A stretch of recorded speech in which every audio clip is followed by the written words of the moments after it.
این جهان خواران که دنیا را تجارت می کنند، خلق را با نام صلح و جنگ غارت می کنند.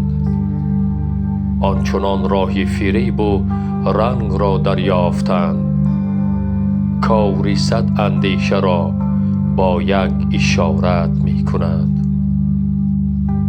مردم عالم برای برده نان در بدر، این شکمباران شکم خواران نظارت می کنند.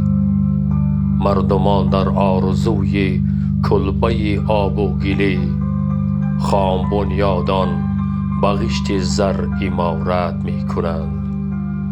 قدرت خود را نمایش می دهند از چار سو، همدیگر را این چنین آسان حقارت می کنند. قدرت خود را نمایش می دهند از چار سو، همدیگر را این چنین آسان حقارت می کنند. افتخار پوچشان از دولت سه روزه است، در گمان آنی که طولانی صدارت می کنند. آسمان در حیرت از تیر و کمان بازیشان، آوزرخش این کودکان خیلی جسارت می کنند.